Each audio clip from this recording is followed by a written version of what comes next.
तो आज के इस वीडियो में हम लोग बात करने वाले हैं बुलडोजर बाबा के ऊपर। जी हाँ, वही बुलडोजर बाबा जो कहीं भी बुलडोजर चलवा देते हैं, या वो इनकाउंटर वाले बाबा जो कहीं किसी भी अपराधी का एनकाउंटर करवा देते हैं।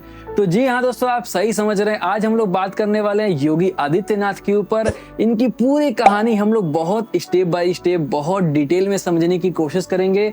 अगर आप इनमें इंटरेस्ट रखते हैं, आप इनके बारे में जानना चाहते हैं, तो मुझे नहीं लगता कि इससे भी बढ़िया आपको कोई वीडियो दे सकता है और इससे बढ़िया डिटेल में आपको कोई इन्फॉर्म कर सकता है। तो आज के इस वीडियो में हम लोग इनको जानेंगे, जीरो से हीरो बनने तक का टोटल सफर। सभी चीजें हम लोग बहुत अच्छे से समझने की कोशिश करेंगे और बहुत ही डिटेल से मैं आपको समझाऊंगा। तो आज के इस वीडियो में हम लोग समझेंगे कि एक छोटे से गांव का लड़का कैसे गोरखपुर आके इतना बड़ा साम्राज्य खड़ा कर दिया और आज पूरे उत्तर प्रदेश का एक मुख्यमंत्री है। तो क्या यहाँ से इनके जीवन में चेंजेस आया, कैसे ये बदलाव किए, कैसे कहाँ से इतना अच्छा बूस्टअप मिला, ग्रो कहाँ हुआ, क्या पढ़ाई लिखाई रही, माता पिता क्या है, कैसे हैं, कहाँ घर है, कौन से हमला हुआ, कौन से किसका एनकाउंटर हुआ, कितना केस इन पे दर्ज है।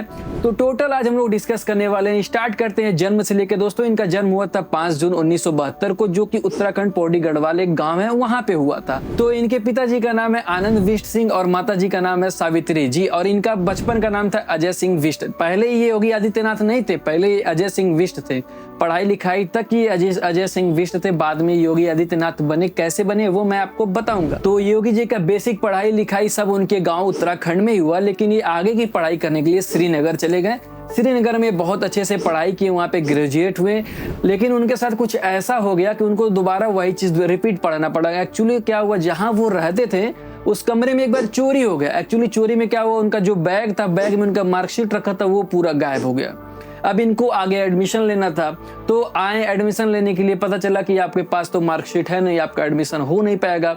लेकिन इन्हें पढ़ाई तो करनी थी, लेकिन ये फिर क्या किए कि फिर वापस श्रीनगर गए, वहां पे पढ़ाई की, उसे कंप्लीट किए और एमएससी में एडमिशन लिए, गणित एमएससी में। और वही गणित एमएससी का पढ़ाई ही कर रहे थे। फिर उसके बाद से एक आंदोलन होने लगा, राम मंदिर आंदोलन, जो कि आजकल भी बहुत ट्रेंडिंग में, उस समय भी ट्रेंडिंग में था। लेकिन उनको बहुत ज्यादा इंटरेस्ट था मंदिर में, सनातन में, राम मंदिर में बहुत ज्यादा वो इंटरेस्ट से बचपन से।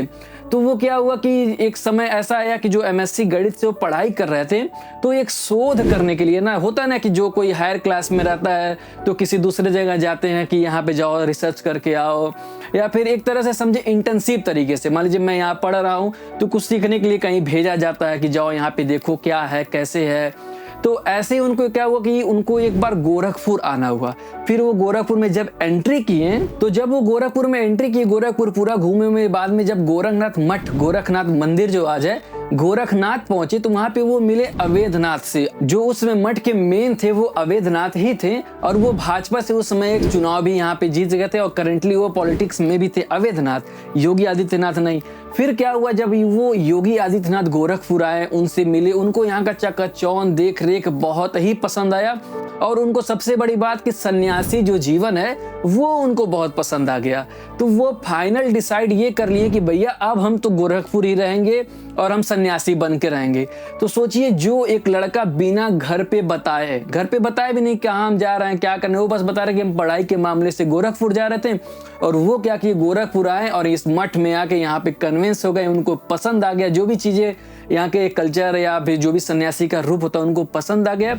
और वो क्या कि अवैधनाथ से शिक्षा लेके और वहीं पे सन्यासी बन के और यहीं पे रह गए। और अवैधनाथ ही उनका अजय सिंह विष्ट से नाम बदल के योगी आदित्यनाथ रख दिए थे। ये बात हो रही है 1994 की। जी, 1994 में ही वो सन्यासी का रूप धारण कर लिए थे। लेकिन जो भाजपा आज उनके साथ चल रहा है, भाजपा का ये पहचान उनको 1991 से ही है, क्योंकि जिससे वो शिक्षा लिए, जिस गुरु के साथ जुड़े अवैधनाथ, वो 1991 से ही भाजपा से जुड़े हैं और उस समय ही पॉलिटिक्स में थे। अब फाइनल हमारे बुलडोजर बाबा का गोरखपुर में आगमन हो गया और ये सन्यासी बन के इनका नाम भी चेंज हो गया, जो आज पूरी दुनिया इनको जान रही है योगी आदित्यनाथ के बारे में। अब आगे का कहानी ये स्टार्ट होता है 1998 से। लेकिन जो उस समय का जीत था वो बहुत ज्यादा वोटों से नहीं था, बहुत माइनर वोट से वो जीते थे। लेकिन उसके बाद उनका दबदबा ऐसा बना, ऐसा काम किए, ऐसा लोगों को प्रभावित कर लिए कि उसके बाद 2004 2009, 2014 में बहुत भारी मात्रा से वोटों से जीतना ये शुरुआत कर दिए। लगभग देखा जाए 1998 से लेकर 2017 तक ये सांसद रहे गोरखपुर के। लेकिन 2017 में जैसे ही मुख्यमंत्री का चुनाव हुआ, ये मुख्यमंत्री बने, फिर उसके बाद से वहां से इस्तीफा दे दिए और अभी फिलहाल गोरखपुर के सांसद हमारे रवि किशन जी हैं। ये बहुत से लोग जानते हैं, वो भी बहुत ही अच्छे व्यक्तित्व हैं, कभी उन पे बात किया जाएगा बाद में, लेकिन अभी बात करते हैं योगी जी पे। तो अभी तो वो माननीय मुख्यमंत्री हैं उत्तर प्रदेश के। जब वो मुख्यमंत्री बने तो अपने सांसद पद से इस्तीफा दे दिए थे। और मुझे वो दिन अच्छे से याद है जब मैं 12th में पढ़ रहा था, फिर मेरा लास्ट पेपर था शायद, हाँ लास्ट पेपर मेरा इंग्लिश का। वो दिन था 19 मार्च 2017 जी, वो लास्ट पेपर था। उस समय जब मैं जा रहा था तो पता चला कि हाँ आज काउंट होने वाला है, कौन मुख्यमंत्री बनेगा ये आज डिसाइड हो जाएगा। लेकिन जब मैं उधर से पेपर दे के आ रहा तो पता चला हाँ आज ये मुख्यमंत्री बन गए हैं और योगी जी को ही मुख्यमंत्री बनाया जा रहा है। और उनके मुख्यमंत्री बनते ही ये कभी भी इंडिया में 2 उप मुख्यमंत्री नहीं बनाए गए। पहला थे केशव प्रसाद मौर्य और दूसरा थे दिनेश शर्मा। यहाँ तक तो नॉर्मली सब कुछ सही चल रहा था, ठीक, लेकिन बीच 2008 में योगी जी के कहानी जब हो बहुत ज्यादा वायरल ही होने लगे।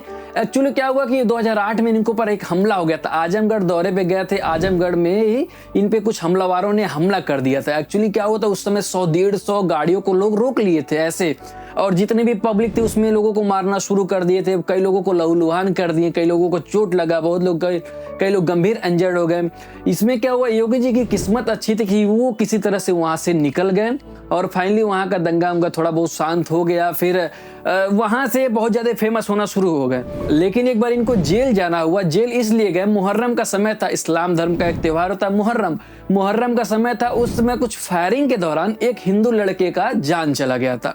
वो फायरिंग में उसको गोली लग गई थी, उसकी जान चली गई थी और उसमें कर्फ्यू का माहौल पूरे गोरखपुर में बन गया।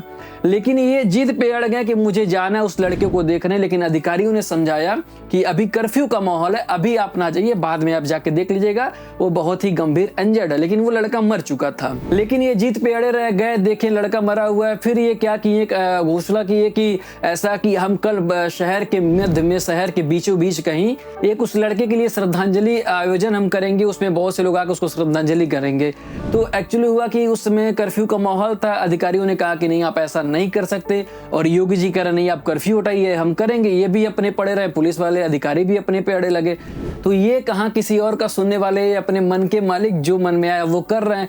तो ये अधिकारियों को मना करने के बाद भी अपने लोगों को इकट्ठा करके शहर में जाके उसको श्रद्धांजलि अर्पित किए थे, जिससे कि कर्फ्यू का नियम टूटे थे। इस वजह से इनको जेल जाना पड़ा। और जेल जाते ही कुछ अंजाम ऐसा हुआ, इनके चाहने वाले जो मुंबई से गोरखपुर गोदान एक्सप्रेस ट्रेन आती है उसमें कुछ डिब्बों में लोग आग लगा दिए। और क्या हुआ कि कई आसपास के जिलों में लोग बहुत दंगे फसाद करने लगे, कई लोगों को मतलब चोट वोट भी आई थी। जो ये सब फसाद कम होने लगा तो उनका जो संगठन है हिंदू युवा वाहिनी, उस पर उंगली उठने लगा, नहीं ये आप ही के लोगों ने किया है। फिर उन पे बहुत ज्यादा आरोप लगने लगे कि हाँ ये आपने कराया, आपने इतने ज्यादा प्रॉपर्टीज का नुकसान कराया है, जो भी हो, मतलब उस समय उन पे ही आरोप लगने लगा। लेकिन उस समय भी पावर इतना था कि जो उस समय का जिलाधिकारी थे हरिओम और पुलिस प्रमुख थे राजा श्रीवास्तव, उनका वो तबादला करवा दिया अगले ही दिन। सोचिए पावर, देखिए उसी समय पावर इनका इतना था कि वो उसी दिन उसी समय उसका तबादला करा दिए। उस समय तत्कालीन मुख्यमंत्री मुलायम सिंह यादव थे। इनका दबाव इतना था कि वहां से ऑर्डर आया मुख्यमंत्री की तरफ से कि इन लोगों का तबादला हो गया। और योगी जी के जीवन में एक चीज, एटा जिले में 1800 ईसाइयों को शुद्धिकरण करा के उनको हिंदू में कन्वर्ट कर दिए थे। एटा जिले की बात है। और बात करते हैं इनके आरोप के ऊपर। दोस्तों इनके ऊपर भी बहुत गंभीर से आरोप भी लगाए। इनके मुख्यमंत्री बनने से पहले इन पे 27 केस दर्ज है।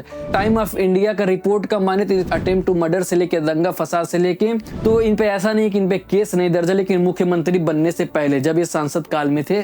और एक बार क्या हुआ कि ये सदन में सबके सामने लगे रोने, बोले कि मैं सबके लिए कर रहा हूँ, आप ही के लिए अलग कर रहा हूँ, मैं आपके लिए जेल गया, आपके लिए मैंने डंडे खाए, पुलिस से डांट सुने, क्या क्या नहीं किया, और आप लोग मुझे ही अपराधी समझना है, ये कर रहे हैं वो कर रहे हैं। लेकिन अभी फिलहाल सब ठीक है, अभी ये मुख्यमंत्री बन गए, अभी इनके पास बहुत ही पावर है और ये वाकई मतलब एक तरह से देखें नेक इंसान है, लोगों का भला करने वाले हैं। और मैं इस बात को इसलिए कह पा रहा हूँ, जिस शहर से वो बिलोंग करते हैं गोरखपुर से, मैं भी वहीं जस्ट बगल में मेरा घर है, इसलिए मैं बहुत ही अच्छे से आपको बता पा रहा हूँ कि क्या है, कैसे कैसे वो व्यक्ति हैं। जब भी यहाँ पे आते हैं जनता दरबार लगता है तो उसमें हिंदू मुस्लिम और भी धर्म के लोग उनके पास पहुंचते हैं हैं, जो भी उनकी समस्या होती है लोग बताते हैं, वो निवारण भी करते हैं, वो सबके साथ है। ऐसा नहीं है कि वो मुस्लिम को नहीं देखते हैं। हमारे गोरखनाथ मंदिर में जब जनता दरबार लगता है तो वहाँ पे मुस्लिम भी लोग पहुँचते हैं, मैंने अपने आंखों से देखा हुआ है।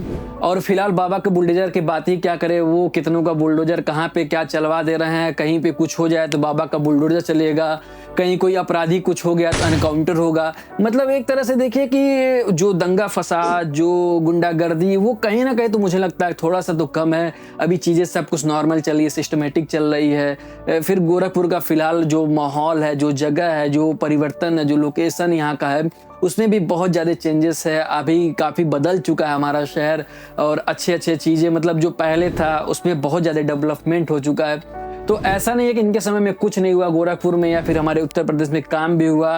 तो फाइनली मतलब जो बाबा का कार्यकाल है, जो जीरो से लेके हीरो बनने तक का सफ़र है, तो यही है। बाबा आए, गोरखपुर आए, बसे, देखे, सब कुछ अच्छा लगा। अवैधनाथ इनको जिम्मेदारी दी, चुनाव लड़े, चुनाव जीते, फिर उसके बाद से अपनी लाइफ में आगे बढ़ते गए, कभी पीछे मुड़ के नहीं देखा।